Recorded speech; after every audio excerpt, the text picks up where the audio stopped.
नमस्कार मित्रांनो, तुमचं स्वागत आहे आपल्या विश्व गुरुकुल या यूट्यूब चॅनलमध्ये. आणि आज आपण बघणार आहोत इंडिया इव्हेंट आफ्टर 1960 या चॅप्टर सिरीजचा पार्ट 4. आपण आता लास्ट पार्टमध्ये बघितलं होतं की 1960च्या दशकामध्ये इंडियामध्ये काय काय झालं. आज आपण बघणार आहोत 1970च्या दशकामध्ये इंडियामध्ये काय काय झालं. जसं आपण लास्ट चॅप्टरमध्ये बघितलं होतं, लास्ट पार्टमध्ये आपण बघितलं होतं 1966 मध्ये इंदिरा गांधी या आपल्या देशाच्या पहिल्या महिला पंतप्रधान बनल्या होत्या आणि त्यानंतर त्या कंटिन्यू राहिल्या 1978 पर्यंत राहिल्या होत्या. त्यांनी त्यांच्या कार्यकाळामध्ये काही बोल्ड डिसिजन घेतले, तर आपण लास्ट पार्टमध्ये पण थोडेफार बघितले. आणि त्याच्यानंतर पण त्यांनी खूप बोलतात ना, एक लीडर होऊन काही डिसिजन घेतले, ते आता आपण बघणार आहोत. जसं की इथे पहिला पॉईंट आपल्या इथे लिहिलेला आहे, war between India and Pakistan in 1971 led to the creation of Bangladesh. आता जसं की आपल्याला माहिती होतं, भारताला जेव्हा स्वातंत्र्य भेटलं तेव्हा जो आत्ता जो बांगलादेश आहे तो ईस्ट पाकिस्तान म्हणून डिक्लेअर करण्यात आला होता आणि जो पाकिस्तान आहे त्याला वेस्ट पाकिस्तान बोलण्यात आलं होतं. तर पाकिस्तान काय करत होता, त्यांच्या इथूनच सर्व काही ईस्ट पाकिस्तानचं कंट्रोल करत होता. पण ते अवघड पडत होतं आणि एकदा काय झालं की बांगलादेशच्या लोकांना ना त्यांचं एक वेगळं राज्य क्रिएट करायचं होतं, एक वेगळा देश क्रिएट करायचा होता. त्यामुळे त्यांनी तिथे इलेक्शन करवले आणि तिथली एक पार्टी जिंकून आली, आवामी लीग म्हणून. पण ते वेस्ट पाकिस्तानचे म्हणजे आत्ताचे जे पाकिस्तानचे जे लीडर होते त्यावेळेस त्यांना ते बघवलं नाही गेलं. तर त्यांनी काय केलं, त्यांची आर्मी पाठवली ईस्ट पाकिस्तानमध्ये आणि कॅप्चर केलं. तर कॅप्चर केल्यानंतर तिकडची लोक जी होते बांगलादेशी, ते घाबरून कुठे आले, इंडियामध्ये आले. तर काही काळासाठी इंदिरा गांधी यांनी त्या लोकांना आपल्या देशामध्ये एक बोलतात ना राहण्याचं स्थान दिलं, असायलम दिलं, की बोलले चला की तुमचं आता तुमच्या देशामध्ये वॉरलाईक सिच्युएशन आहे म्हणून तुम्हाला या, तुम्ही आमच्या देशात राहा. पण त्याचा प्रॉब्लेम असा झाला की इंडियाच्या इकॉनॉमीवर बर्डन पडायला लागलं. मग इंदिरा गांधी यांनी हा डिसिजन घेतला की आपण ईस्ट पाकिस्तानला पाकिस्तानच्या जे वेस्ट पाकिस्तान आहे त्यांच्या जाळ्यातून बाहेर करूया, त्यांना त्यातून सोडवूया. म्हणून इंडियाने काय केलं, इंदिरा गांधी यांनी आपले जे चीफ ऑफ डिफेन्स स्टाफ होते म्हणजे जे मेन होते आर्मीचे, त्यांना सांगितलं की तुम्ही डायरेक्ट ईस्ट पाकिस्तानमध्ये घुसा आणि तिथून पाकिस्तानच्या आर्मीला पळवून लावा. मग अशा या डिसिजनमुळे म्हणजे या बोल्ड डिसिजनमुळे त्यांच्या आपली आर्मी गेली आणि आपल्या आर्मीने काही दिवसातच तिकडच्या पूर्ण पाकिस्तानी आर्मीला कॅप्चर करून टाकलं. जवळपास या वॉरमध्ये ना, इंडिया पाकिस्तान वॉरमध्ये ना 93,000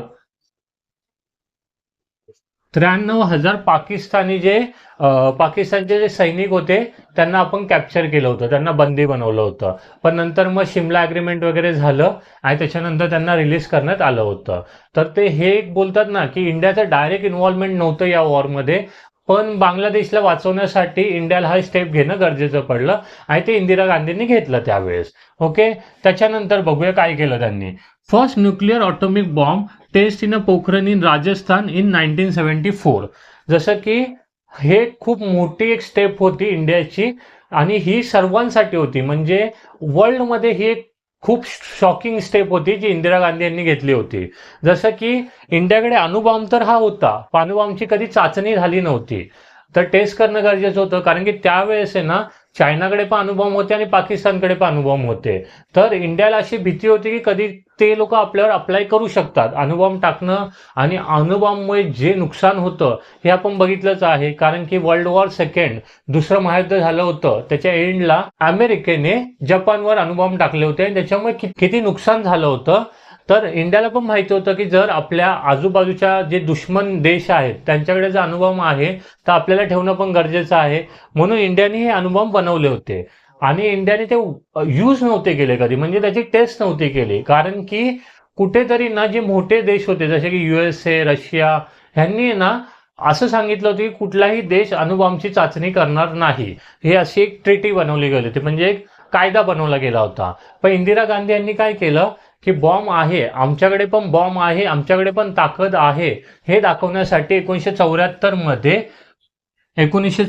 मध्ये पहिल्यांदा अणुबॉम्बची चाचणी केली. पोखरण या ठिकाणी, राजस्थानमधलं एक ठिकाण आहे पोखरण, म्हणजे पूर्ण असं वाळवंट टाईप आहे, तिथे त्यांनी टेस्ट केली. आणि त्याच्यानंतर पण इंडियाने 2-3 वेळा टेस्ट केल्या अणुबॉम्बच्या चाचणीचे. तर हे फर्स्ट टेस्ट होती जे इंदिरा गांधी यांच्या टायमिंगला झाली.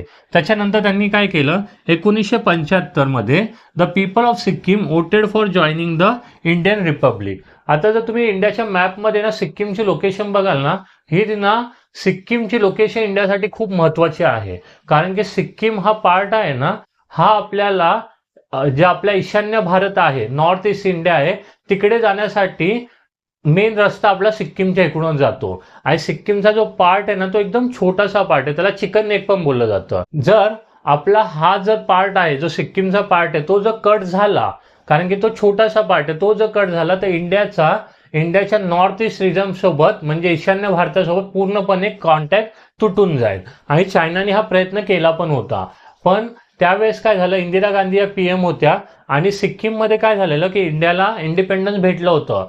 पण सिक्कीम या राज्यामध्ये ना तिकडच्या एक राजाची डायनेस्टी होती, चोगियाल, म्हणजे हे राजघराणं सिक्कीममध्ये राज्य करत होतं त्यावेळेस, बरोबर. तर ह्यांनी काय केलेलं, बोलले की आमचं एक वेगळं राहील, आमच्या इथे आमची फक्त राजघराणे राहील, आमची राजेशाही राहील, आम्ही फक्त इंडियाला थोड्या काही गोष्टींचे राईट्स देतोय, आम्ही पूर्णपणे इंडियाचा पार्ट नाही बनणार आहोत, हे यांनी या राजांनी सांगितलं होतं. काही काळानंतर तिथल्या लोकांना, तिथल्या जनतेला इंडियाचा पार्ट बनायचं होतं, कारण की त्या पार्टमध्ये चायना पण प्रयत्न करत होती कॅप्चर करण्याचा.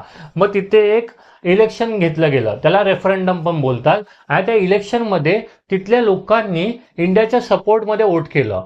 97% लोकांनी हे सांगितलं की आम्हाला इंडियामध्ये सामील व्हायचं आहे. आणि मग त्यावेळेस इंदिरा गांधी यांनी स्टेप उचललं. त्या लोकांची डिमांड ऐकून, त्यांचं वोटला व्हॅल्यू देऊन इंदिरा गांधी यांनी तिथे मिलिटरी पाठवून त्या राजाला कॅप्चर केलं आणि तिथे इंडियाची लेजिस्लेटिव्ह असेंब्ली बनवली, म्हणजे आपण जे विधानसभा बोलतो ते तिथे बनवण्यात आली होती. सिक्कीम हे आपल्यासाठी खूप महत्वाची एक लोकेशन पण पडते, तुम्हाला मॅपमध्ये पण दिसेल. तर त्याला चिकन नेक पण बोललं जातं, ओके, कारण की तिकडूनच आपल्या पूर्ण नॉर्थ ईस्ट रिजनला, ईशान्य भारताला आपण कनेक्ट करतो. तर हे काही स्टेप होते ना, ते इंदिरा गांधीने त्यांच्या काळामध्ये घेतले होते. पण आता आपण हे पॉझिटिव्ह बघितले, पण असे काही स्टेप होते ना, इंदिरा गांधी यांनी बोलतात ना, एक पावरचा आपला पावर दाखवण्यासाठी काही स्टेप घेतले आणि ते जनतेच्या नजरेमध्ये त्या उतरल्या. त्याच्यामुळे म्हणजे त्यांनी एक बोलतात ना डिक्टेटरशिप, ती दाखवण्याचा प्रयत्न केला. आता ती कोणत्या वेने दाखवण्याचा प्रयत्न केला आपण आता बघूया पुढच्या स्लाइडमध्ये. 1975 पर्यंत इंडियामध्ये सिच्युएशन सर्व नीट चालली होती, इंदिरा गांधींनी सर्व काही नीट सांभाळलं होतं. पण ह्याच्या पुढे जरा इंदिरा गांधी यांचं एक वेगळंच रूप बघायला भेटलं भारताला. तर नक्की काय झालं आपण बघूया. जसं की इथे दिलं आहे, national emergency declare on the basis of constitutional provision in 1975 to 77. म्हणजे भारतामध्ये ना एक नॅशनल इमर्जन्सी लावण्यात आली होती. नॅशनल इमर्जन्सी म्हणजे पूर्णपणे असं बोलू शकतं राष्ट्रपती शासन. तर इंदिरा गांधी यांनी 1975 मध्ये पूर्ण भारतभर राष्ट्रपती शासन लावलं. आणि त्या राष्ट्रपती शासनच्या काळामध्ये त्यांनी जेवढे पण ऑपोजिशन लीडर होते, जसे विरोधी पक्ष नेते होते, त्यांना सर्वांना जेलमध्ये टाकलं होतं. तुम्ही बघितलं असेल, जे आपले शिवसेना प्रमुख बाळासाहेब ठाकरे होते, त्यांच्या मूवीमध्ये पण एक दाखवलेला आहे सीन, की इंदिरा गांधींनी त्यावेळेस त्या टाइम पिरियडला शिवसेनेच्या पण काही नेत्यांना आतमध्ये टाकलं होतं. खूप साऱ्या पक्षांना त्यांनी बंदी आणली होती. म्हणजे इंदिरा गांधी यांनी ना खूप म्हणजे एक वेगळंच रूप धारण केलं होतं आणि त्यांनी सगळ्यांना दाबून टाकण्याचा प्रयत्न केला होता. तर आता ही सिच्युएशन का क्रिएट झाली, याच्या मागचं कारण काय होतं, तर ही स्टोरी चालू झाली होती ती 1971च्या इलेक्शन पासून. 1971 मध्ये इलेक्शन झाले भारतात आणि त्यात इंदिरा गांधी रायबरेली या ठिकाणावरून निवडून आल्या होत्या. तर त्यांच्या ऑपोजिशनला त्यावेळेस रायबरेलीमधून राज नरेन करून एक लीडर उभे होते, तर त्यांचीही हार झाली. तर ते हारल्यानंतर त्यांनी कोर्टामध्ये, अलाहाबादच्या कोर्टामध्ये केस केली की इंदिरा गांधींनी हे इलेक्शन जे लढलंय आणि जे जिंकले आहेत, त्यांनी चुकीच्या मार्गाचा वापर केला आहे. जसं की आपण जेव्हा इलेक्शन लढतो तर ना इलेक्शन कमिशन असतं, निवडणूक आयोग असतं, त्यांनी काही एक रूल्स अँड रेग्युलेशन बनवलेले असतात, ते प्रत्येक कॅन्डिडेटला फॉलो करणं गरजेचं आहे. तर इंदिरा गांधी यांनी ते फॉलो नव्हता केला त्यावेळेस. आणि 1975 मध्ये अलाहाबाद कोर्टाने हा निर्णय दिला की इंदिरा गांधी यांनी जे इलेक्शन लढवलं आहे त्यात त्या गिल्टी आहेत, त्यांनी ते एक चुकीच्या पद्धतीने इलेक्शन जिंकलं आहे, त्यामुळे त्यांना यापुढे 6 वर्षासाठी पूर्णपणे आम्ही बंदी घालत आहोत. तर हा एक खूप मोठा असा धक्का लागला होता काँग्रेसला आणि इंदिरा गांधी यांना पण. तर 12 जूनला 1975ला हा रिझल्ट आला की इंदिरा गांधी ह्या आता पुढच्या 6 वर्षासाठी कुठल्याही पदावर राहू नाही शकत, म्हणजे मेंबर नाही राहू शकत, मेंबर ऑफ पार्लमेंट नाही राहू शकत. तर त्यांनी 25 जूनला राष्ट्रपती शासन लागू करून टाकलं आणि हे रिझन दिलं भारताला काही बाहेरच्या आणि आतमधल्या राज्यांमधून धोका आहे, म्हणजे एक्सटर्नल अँड इंटरनल सिक्युरिटीचं रिझन देऊन त्यांनी राष्ट्रपती शासन लागू केलं. तर हे असं काही कंडिशन नव्हती, पण त्यांनी त्यांच्या स्वार्थासाठी हे लागू केलं. काय दिलेलं आहे, आफ्टर दॅट जनरल इलेक्शन वर कंडक्टेड. तर काय झालं होतं की 1975 ते 77च्या काळामध्ये त्यांनी सर्व ऑपोजिशनचे नेते होते, सर्व पार्टीचे मोठ्या मोठ्या, त्यांना सर्वांना जेलमध्ये टाकलं होतं. प्रेसवर फ्रीडमवर बंदी टाकली होती, प्रेसला काही छापू देत नव्हत्या. तर हे जवळजवळ 2 वर्ष चाललं. मग त्यामुळे ना इंदिरा गांधींची इमेज ना लोकांमध्ये खराब झाली थोडीशी. आणि हे जे नेते होते ऑपोजिशनचे नेते, हे सर्व एकत्र आले आणि त्यांनी ठरवलं की आता आपण काँग्रेसच्या अपोजमध्ये लढायचं. तर ह्यांनी एकत्र येऊन एक पार्टी फॉर्म केली जिचं नाव होतं जनता पार्टी. इथे दिलं आहे बघा. तर ही जनता पार्टी काय झालेली, एक बोलतात ना गठबंधनवाली सरकार होती, म्हणजे एक युती होती. जसं आता महाराष्ट्रात तुम्ही बघू शकता की 2 प्रकारच्या युती आहेत, महाविकास आघाडी आणि महायुती. तर तशीच 1977 मध्ये एक काँग्रेस आणि काँग्रेसच्या विरुद्ध जनता पार्टी या अशा 2 पार्ट्या बनवल्या गेल्या, क्रिएट झाल्या. आणि त्यामध्ये काय झालं, 1978च्या इलेक्शनमध्ये जनता पार्टी जिंकून आली आणि पहिल्यांदा भारताला इंडिपेंडन्स भेटल्यानंतर पहिल्यांदा काँग्रेसची हार झाली आणि नॉन काँग्रेस लीडर बनले ॲज अ प्राईम मिनिस्टर, ते होते मोरारजी देसाई. मोरारजी देसाई हे पहिले भारताचे नॉन काँग्रेस प्राईम मिनिस्टर होते. पण झालं असं की तुम्ही जर बघाल ना, तर एकत्र जेव्हा येतात वेगवेगळ्या पार्टी, तर प्रत्येक पार्टीला एक सत्तेची हाव असते. बरं, प्रत्येक पार्टीला आपलं एक बोलतात ना, जे हायेस्ट पोझिशन असते ती पाहिजे असते. तर मोरारजी देसाई हे जवळपास साधारण 2 ते 2.5 वर्ष प्राईम मिनिस्टर राहिले. कारण की त्याच्यानंतर दुसरी जी पार्टी होती त्याचे लीडर होते चरण सिंग. तर चरण सिंग ह्यांना पण काय होतं, प्राईम मिनिस्टर बनायचं होतं. हे तेव्हा डेप्युटी प्राईम मिनिस्टर होते, म्हणजे प्राईम मिनिस्टरची थोडीशी खालची पोस्ट. तर ह्यांना पण प्राईम मिनिस्टर बनायचं होतं. तर ह्यांनी काय सांगितलं की आता तुम्ही मला प्राईम मिनिस्टर बनवा, नाही तर मी माझ्या पक्षाचा सपोर्ट काढून घेतो जनता पार्टीमधून. तर त्यांचा जर सपोर्ट गेला असता निघून, तर पूर्ण सरकारच पडलं असतं. मग ह्यांना प्राईम मिनिस्टर बनवलं गेलं. पण आता ह्याच्या मागे काय होतं ना, सगळा हात होता इंदिरा गांधी यांचा, कारण की पॉलिटिक्स आहे, त्यांना पण सत्ता हवीच होती. त्या अशा बाहेर राहून टिकून राहणाऱ्या नव्हत्या. तर त्यांनी ना बाहेरून त्यांचं राजकारण खेळायला सुरुवात केली. तर त्यांना चरण सिंग यांना भडकवणाऱ्या, कुठेतरी पॉलिटिक्स खेळणाऱ्या काँग्रेस पक्षच होता असं बोलू शकता तुम्ही. आणि हे पॉलिटिक आहे तर ते फेअर आहे त्यांच्यासाठी. मग त्यांनी चरण सिंग यांना आतमधून भडकवलं आणि चरण सिंग हे प्राईम मिनिस्टर बनले. पण काय झालं की गठबंधनवाली सरकार होती, तर थोडेसे मनमुठाव हे होतच राहिले. मग काही काळानंतर चरण सिंग यांनी काय केलं, जनता पार्टी सोडली आणि आपले मेंबर्स घेऊन ते बाहेर निघाले. कारण की त्यांना बाहेरून इंदिरा गांधी यांनी ऑफर दिली होती की आम्ही तुम्हाला प्राईम मिनिस्टर बनवू, आम्ही तुम्हाला सपोर्ट देऊ, आमचे जे काँग्रेसचे मेंबर आहेत ते तुम्हाला सपोर्ट देतील आणि आम्ही तुम्हाला प्राईम मिनिस्टर बनवू.